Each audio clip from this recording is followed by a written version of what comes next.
So welcome to commerce is important concept free है। रोज में आप लोग का स्वागत है। और जैसा कि आप लोगों को पता है, यहाँ पर हम लोग मोस्ट इंपॉर्टेंट कंसेप्ट जो है आप लोगों के कोर्स के वो कवर अप करें। सो आज इसी चीज को फॉलो करते हुए मैं आप लोग के लिए लेके आया हूँ यहाँ पर आपके इस कोर्स का सबसे important topic, nature and valuation of goodwill.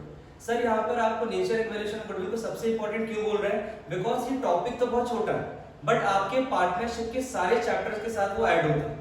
यानी कि अगर आप पार्टनरशिप की एक सीरीज की बात करो तो वो एडमिशन में भी आपका कहीं ना कहीं आएगा, आपके रिटायरमेंट में आएगा। यानी सारे टॉपिक्स में जो इंपॉर्टेंट कंसेप्ट आपके बनते हैं, जो इंपॉर्टेंट क्वेश्चंस आपके बनते हैं सीबीएसई में, उन सारे क्वेश्चंस या सारे चैप्टर्स में कवर अप होता है। सो आइए हम लोग स्टार्ट करते हैं यहाँ पर nature and valuation of goodwill. So nature and valuation of goodwill को स्टार्ट करने से पहले फर्स्ट ऑफ ऑल अपन जानते हैं कि गुडविल का मतलब होता है।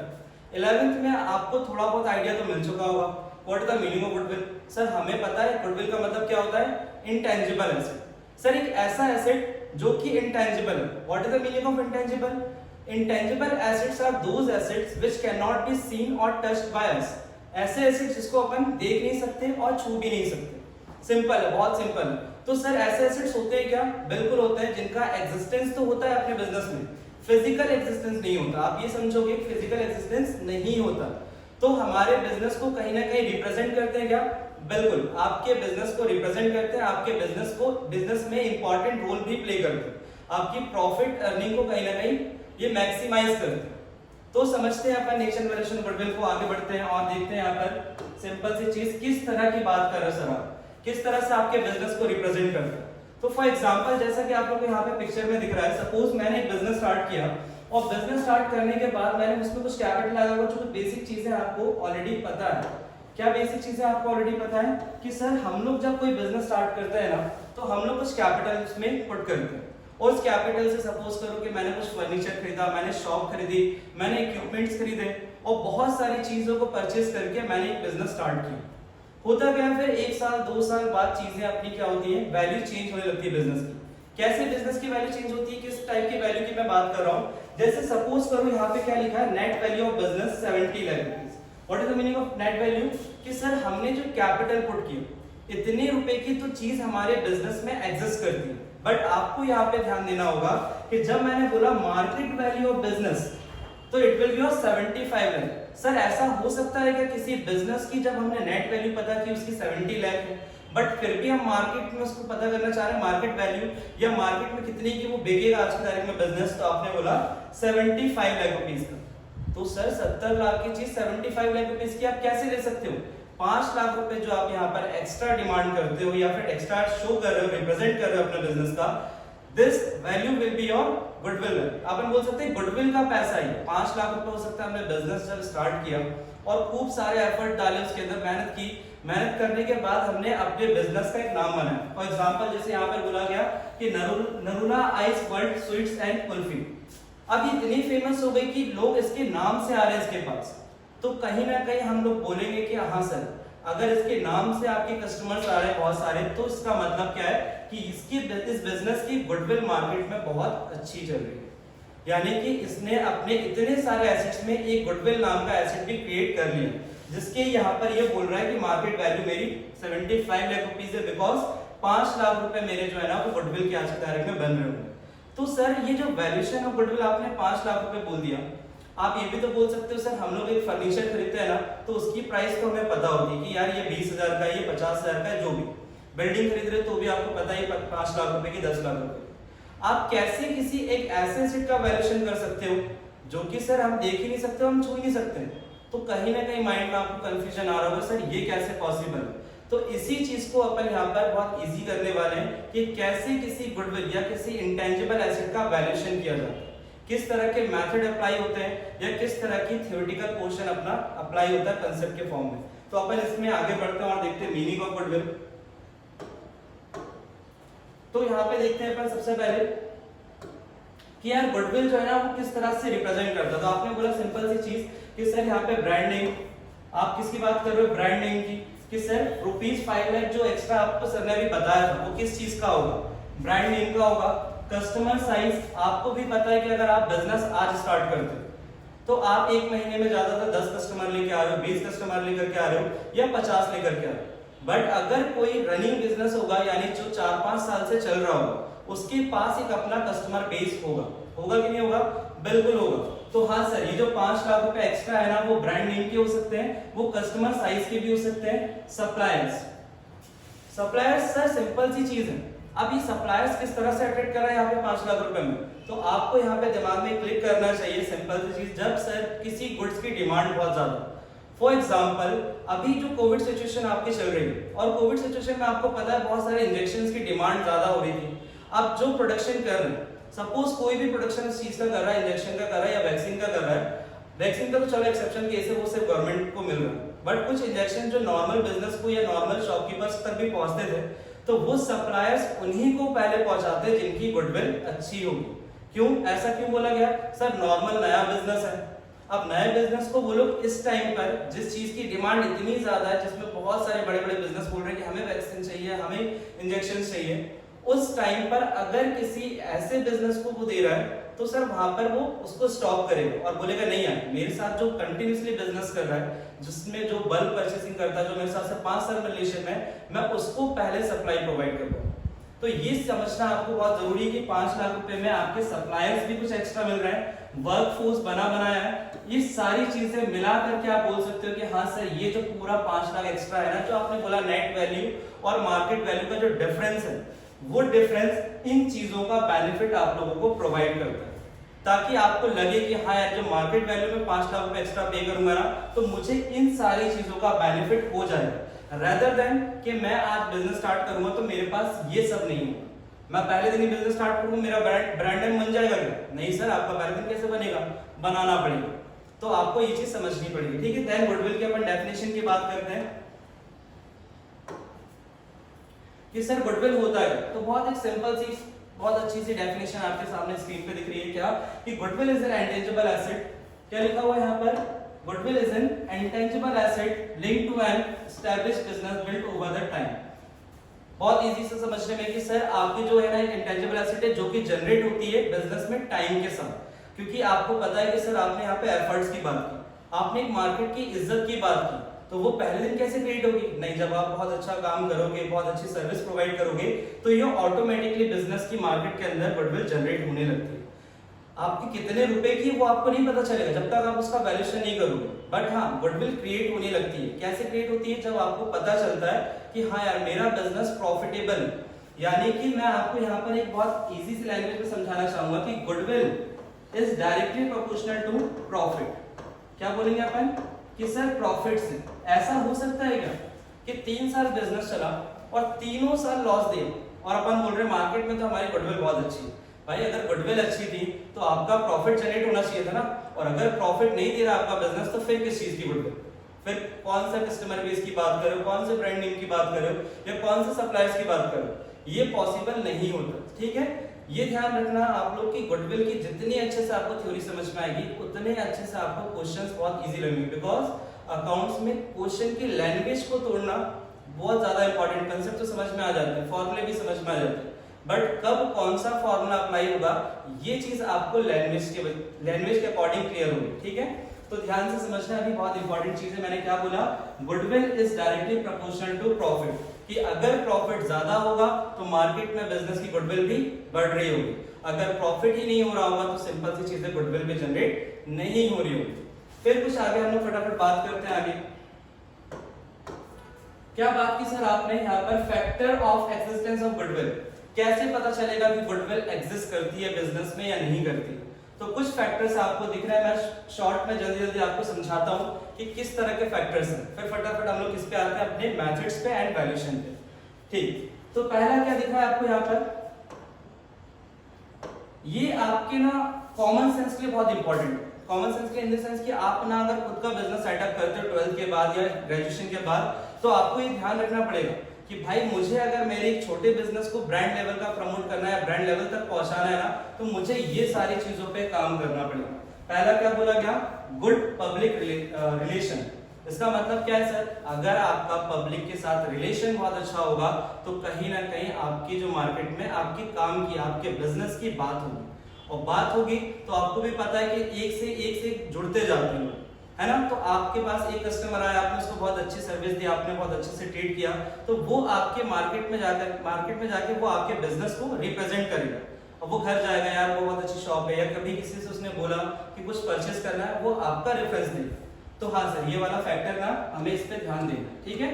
देन रेगुलर कस्टमर, ऐसा नहीं कि सर अपन ये सोचें कि सिर्फ एक बार जो उसको दे दिया सामान भले अगली बार ना, अपने पास तो बहुत सारे कस्टमर्स हैं। नहीं, आपको अपने बिजनेस के रेगुलर कस्टमर्स क्रिएट करने पड़ेंगे कि भाई आपने जिस जगह पे शॉप खोली, उस जगह पर कम से कम भी 50-60 लोग आपके पास ही आते हैं उस चीज के लिए। क्योंकि आजकल आपको पता है हर फील्ड में, हर बिजनेस में या हर सेक्टर के किसी भी चीज में बहुत सारे कॉम्पिटिटर हैं। अगर आपके पास कुछ रेगुलर कस्टमर्स नहीं होंगे तो आप मार्केट में कॉम्पीट नहीं कर पाओगे।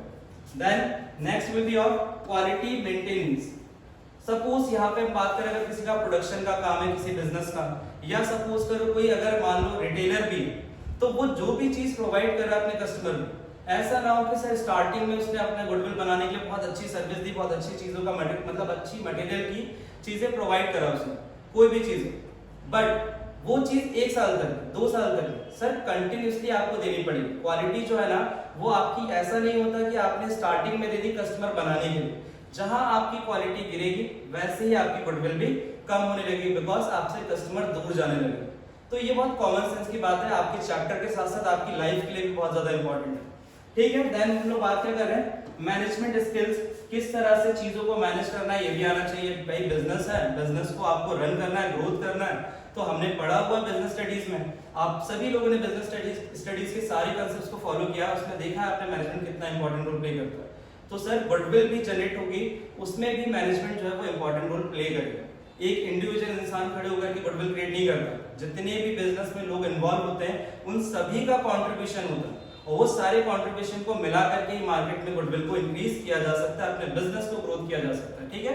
देन फटाफट जल्दी से हम लोग देखते हैं, लोकेशन डिपेंड करता है भैया। लोकेशन भी आपने आज एक बिजनेस सेटअप किया, मान लो सपोज एक जगह पे सेटअप किया है, कोई भी लोकेशन में, भोपाल में लोकेशन में मतलब आपने स्टार्ट किया, तो आप ये नहीं करोगे यार 6 महीने बाद आपने इंदौर शिफ्ट कर दिया, फिर 6 महीने बाद आपने कहीं जबलपुर में शिफ्ट कर दिया, नहीं हमारा बिजनेस तो बढ़ गया तो हम लोग नए नए कस्टमर्स बनाने के अलग अलग जगह कूदेंगे, बिल्कुल भी नहीं। लोकेशन आपके मार्केट में आपके बिजनेस को रिप्रेजेंट करता है। भाई अगर लोकेशन नहीं होगी, आप टाइम टू टाइम चेंज करते जाओगे, तो कस्टमर के पास आजकल इतना टाइम थोड़ी है कि वो ढूंढते जाएगा कि भाई आपकी दुकान कहाँ थी। भले आपके पास से लेना है कुछ, मालूम है कि यार आप बहुत अच्छी चीज देते हो, बट लोकेशन आपने टाइम टू टाइम चेंज किया तो आपका कस्टमर आपसे दूर जाएगा, ठीक है। देन आगे फटाफट बात करें goodwill relation with suppliers. Suppliers जैसा कि अभी मैंने आपको बताया कोविड सिचुएशन में कि भाई आपके सप्लायर्स के साथ बहुत अच्छे टर्म्स थे, तो जब इस कंपटीशन के टाइम पर जहां पे बहुत ज्यादा डिमांड थी, बहुत ज्यादा प्रॉफिट अर्न करने का टाइम था सभी रिटेलर के पास, वहां पर सप्लायर ने मोस्ट इंपॉर्टेंट रोल प्ले किया।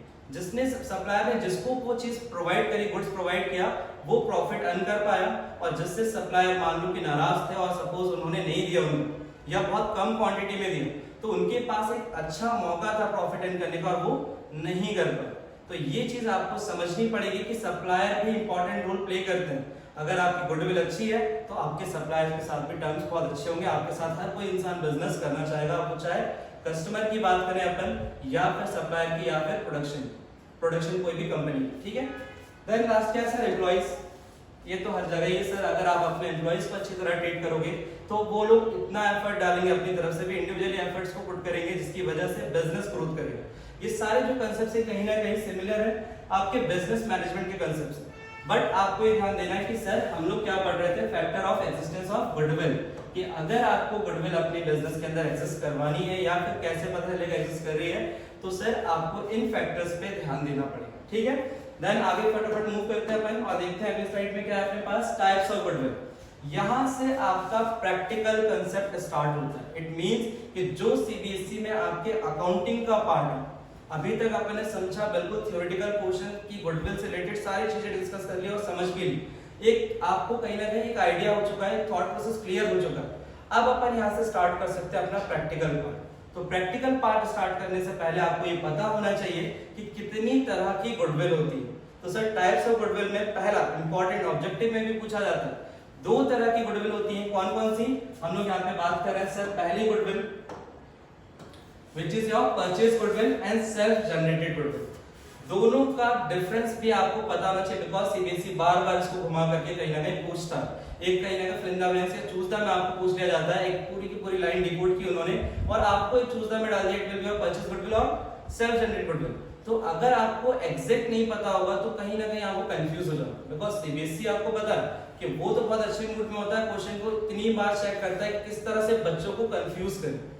तो आपको इसमें क्या देखना है, परचेज गुडविल और सेल्फ जनरेटेड गुडविल में आपको एक मैं कहानी के हिसाब से सुना देता हूँ, सिंपल सी चीज। सपोज आपने कोई बिजनेस स्टार्ट किया, मान लो मिस्टर ए नाम का एक बंदा है और मिस्टर ए ने कोई बिजनेस स्टार्ट किया, ठीक है, और बिजनेस स्टार्ट किया सपोज 1 अप्रैल 2021 को। अब ये 3 साल काम करते गया और 3 साल में सपोज इसने अपनी जो नेट वैल्यू है और मार्केट वैल्यू उनमें डिफरेंस क्रिएट कर लिया। इट मींस कि इसने लगाया 4 लाख था और सपोज वो प्रॉफिट अर्न करते करते भी सपोज क्या हुआ उसका 4 साल में 3 साल में जो भी आपकी मार्केट वैल्यू बढ़ गई, मार्केट वैल्यू बढ़ जाने का इट मींस कि उसने अपने एफर्ट से अपनी गुडविल जनरेट कर ली। तो ध्यान से समझना इसका मतलब क्या हुआ, मिस्टर ए ने खुद से बिजनेस सेटअप किया, मिस्टर ए ने अपना खुद का एक बिजनेस सेटअप किया था और 3 साल या 4 साल में जब बिजनेस को ग्रोथ किया, जो भी गुडविल बनी या बिजनेस की जो भी गुडविल आज की तारीख में रिप्रेजेंट हो रही वो गुडविल विल बी और सेल्फ जनरेटेड गुडविल। इसको क्या बोलेंगे हम लोग, सेल्फ जनरेटेड गुडविल, बिकॉज उस गुडविल को उसने किसी से खरीदा नहीं था, उसने अपना बिजनेस स्टार्ट किया और वो गुडविल जनरेट की, ठीक है। तो ये सेल्फ जनरेटेड गुडविल होती है, यानी कि सर इसको कभी भी खरीदा नहीं है, इन टर्म्स ऑफ मनी इसको नहीं खरीदा है, ये जनरेट की गई। देन बात करें हम लोग परचेज गुडविल की, तो परचेज गुडविल के बारे में आपको यहाँ पे समझना पड़ेगा क्या, सिंपल सी चीज सर, आए दिन बहुत सारे बिजनेस बिक रहे हैं। आज भी आप देखोगे कि आज आपकी कोविड सिचुएशन की वजह से काफी लोग बिजनेस अपना बंद कर रहे हैं और वो बेच रहे हैं। तो सपोज करो एक बहुत अच्छा रेस्टोरेंट था भोपाल में, हम मिस्टर ए की सॉरी अपन देख रहे थे यहाँ पर क्या बोलते हैं, मनोहर डेयरी की बात कर रहे हैं। हमारे भोपाल में एक मनोहर डेयरी है और मनोहर डेयरी बहुत अच्छा खासा बिजनेस था। थोड़ी देर के लिए मान लेते सपोज कोविड सिचुएशन में उनका दिवालिया घोषित हो गया और वो बेचना चाह रहे हैं, अपने बिजनेस को बेचना चाह रहे हैं। अब भोपाल वालों को तो पता था कि यार मनोहर डेयरी की कितनी बड़ी मार्केट वैल्यू है, वो जो भी लेगा और तरीके से काम स्टार्ट करेगा ना तो उससे कितना प्रॉफिट वो अर्न कर सकता है, तो लोगों ने उसको खरीदना चालू किया। सपोज करो उसमें जो नेट वैल्यू थी उसकी, वो नेट वैल्यू थी 1 करोड़ रुपए, बट उन्होंने डिमांड किया कितना, 1.2 करोड़, 1 करोड़ 20 लाख रुपए। तो भाई तब भी लोग बहुत इंटरेस्टेड हो गए, बोले नहीं यार 20 लाख रुपए भी एक्स्ट्रा दे देंगे बट मनोहर डेयरी को खरीदेंगे, बिकॉज मनोहर डेयरी का तो नाम है। मैंने खरीदा, मतलब मैंने भी मान लिया कि चलो ठीक है अब छोड़ो टीचिंग वीचिंग और अपन स्टार्ट करते हैं एक रेस्टोरेंट वगैरह, मस्त उसी में ध्यान देंगे और वहां से प्रॉफिट अर्न किया करेंगे। तो मैंने 1.2 करोड़ उनको पे कर दिए और बिजनेस खरीद लिया। तो आज की तारीख में जो मेरा बिजनेस रिप्रेजेंट हो रहा है उस बिजनेस में 1 करोड़ रुपए की तो क्या है, 1 करोड़ रुपए की तो जेन्युइन एसेट्स है, फिजिकल एसेट्स आपकी रखी हुई हैं, बट 20 लाख रुपए जो आपने एक्स्ट्रा पे किया वो 20 लाख रुपए आपका किस लिए पे किया आपने, गुडविल के लिए। और वो 20 लाख रुपए की जो गुडविल है it will be your purchase goodwill. तो आपको दोनों में डिफरेंस समझ में आना चाहिए कि हाँ यार सेल्फ जनरेटेड गुडविल अगर हमारी बिजनेस की बनी तो वो हमने पैसों में नहीं बनाई, वो हमने अपने एफर्ट से बनाई। बट अगर परचेज गुडविल की बात करें तो यहाँ पे आपका एफर्ट कुछ नहीं था, एफर्ट किसी और बंदे का था, किसी और ओनर का था, उसने अपना बिजनेस सेटअप किया था, but due to some circumstances उसने अगर अपना बिजनेस सेल किया और अगर आपने उस बिजनेस को परचेज कर लिया तो आपको ये ध्यान रखना है कि जो आपने एक्स्ट्रा अमाउंट पे किया वो अमाउंट किस चीज के लिए पे किया आपने, परचेज गुडविल के। तो कुछ और चीजें मैं आपको बता दूं अपने प्रैक्टिकल चैप्टर्स के लिए कि प्रैक्टिकल कांसेप्ट्स के लिए क्या कि परचेज गुडविल को क्या होता है ना, सिंपल सी चीज रिकॉर्ड किया जाता है बुक्स ऑफ अकाउंट में, बिकॉज आपको प्रिंसिपल्स पता है अकाउंटिंग के कि मनी मेजरमेंट प्रिंसिपल यानी कि क्या मनी और मनी वर्थ की चीजों को हम रिकॉर्ड करते हैं। पैसों में या पैसों की बराबर की कोई भी चीज अगर हुई है बिजनेस ट्रांजैक्शन में तो वो हम उसको रिकॉर्ड करते हैं। तो सर परचेज गुडविल हमारे बिजनेस में आई किस वजह से, जब हमने 20 लाख रुपए एक्स्ट्रा पे किया और तो 20 लाख रुपए का वो आपको दिखाना पड़ेगा, बैलेंस शीट में भी दिखेगा, जर्नल एंट्री के फॉर्म में भी इसको दिखाना पड़ेगा। बट जब मैं बात करूंगा सेल्फ जनरेटेड गुडविल की तो भले ही 3 साल 4 साल काम आपने किया हो, गुडविल आपकी बन रही होगी, बट आप उसको कभी भी बुक्स ऑफ अकाउंट में नहीं दिखाओगे, ये ध्यान रखना। बुक्स ऑफ अकाउंट में नहीं दिखेगी। ये मैं क्रॉस लगा रहा हूं, इट मींस कि सेल जनरेटेड गुडविल नहीं दिखेगी और परचेज गुडविल को आपको दिखाना है। सिंपल है, बहुत सिंपल है। सिंपल सी चीज आपको यहाँ पे ध्यान रखना है। इंपॉर्टेंट चीज, कभी भी अगर ऑब्जेक्टिव इस टाइप का मिल गया कि आपकी कौन सी गुडविल बुक्स ऑफ अकाउंट में दिखती है, तो बिना कंफ्यूजन के आप क्या बोलोगे कि सर परचेज गुडविल को हम बुक्स ऑफ अकाउंट में शो करते हैं। देन अब अपन स्टार्ट करते हैं अपना प्रैक्टिकल यानी कि मेथड गुडविल, जो कि अपन अगली वीडियो में कवर अप करेंगे। तो आज के लिए सिर्फ इतना ही। Thank you so much.